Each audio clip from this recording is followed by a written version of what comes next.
Hey guys, it's Jesse back from the dead once more to review what many have been calling the greatest retro emulation handheld of 2021, the Anbernic RG351M. As you can see, I've ordered my unit in space gray, and I was really excited to get my hands on this premium product with an aluminum body and 2 analog sticks. Now this unit retails for around $140 and features built-in Wi-Fi, vibration, stereo speakers, and USB-C charging. The body is gorgeous and solid, with a generous heft that almost makes it feel like a genuine device, unlike the majority of the RK2020 clones out there, and there are a lot of them. On the top, we have 4 shoulder buttons, a headphone jack, and 2 USB-C ports for OTG capabilities, external controller input, etc., with the port on the right also offering charging capabilities. The sticks are recessed inward to make it more comfortable and pocketable.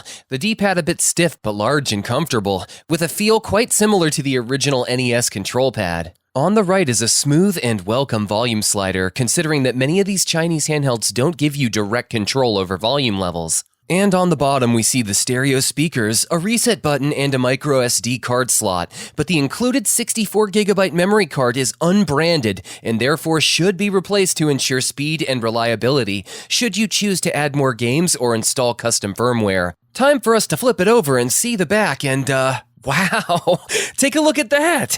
They totally forgot one of the grip pads on the back, which may not seem like a big deal for some, but I purchased this unit myself for $140 in order to share it with you, and you're probably thinking such a minor issue could be resolved through their customer service. And you'd be wrong, as Anbernic has yet to respond to my support requests, and the website I purchased this from offered no such replacement, but instead a $3 refund for my troubles. In the box, you get a charging cable and instruction manual. Now that the unboxing experience is complete, let's compare its size with a few other handhelds. Laying out a few official Nintendo devices for comparison, it's immediately apparent just how small the RG351M actually is. Heck, its entire body is approximately the same size as the screen alone on the Switch Lite. What's surprising is just how well thought out the design is, with generously sized and spaced buttons. I can only imagine how much nicer it is with both grip pads, but oh well. The included operating system is a modified and outdated version of Emulation, which its original creators specifically requested not to be included or pre-installed for commercial purposes, so the folks over at Anbernic seem rather questionable morality-wise. The screen runs at a 3:2 ratio, which is pixel perfect and ideal for the Game Boy Advance.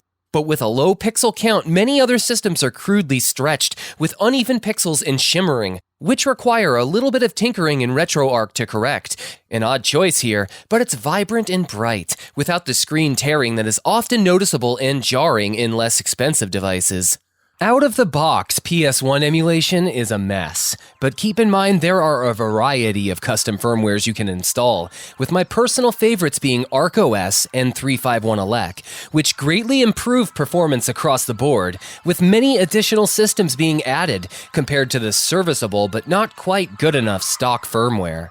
PSP emulation is pretty nice out of the box for less intensive games, but the latest version of PPSSPP on ArcOS and 351Elec includes several improvements and fixes not available to you unless you switch firmwares. This translates to Dreamcast, Saturn, and more, but if you're not technically savvy, or maybe purchasing one of these as a gift for someone else, there's a certain level of satisfaction knowing that out of the box, it's essentially ready to pick up and play, piracy concerns or not. There are already hundreds of videos and guides on getting the most out of your Anbernic device, but I will leave a link to the Retro Game Core, my favorite channel regarding all things RG351, whose videos really helped me go into this purchase with confidence and understanding. There's a lot this solid little handheld has going for it, and despite sounding so harsh, it very well exceeded my expectations. And if you haven't yet purchased a dedicated emulation handheld, this one is overall my favorite, considering their lack of customer service and shady practices. If you'd like to see more videos on this handheld, or perhaps some budget-minded alternatives, please let me know in the comments, and consider subscribing if you'd like to support the channel. I'm developing quite the collection of these retro handhelds, and would love to share them with you. That's all we have time for this time, guys. Have a beautiful day, and I'll catch you in the next one.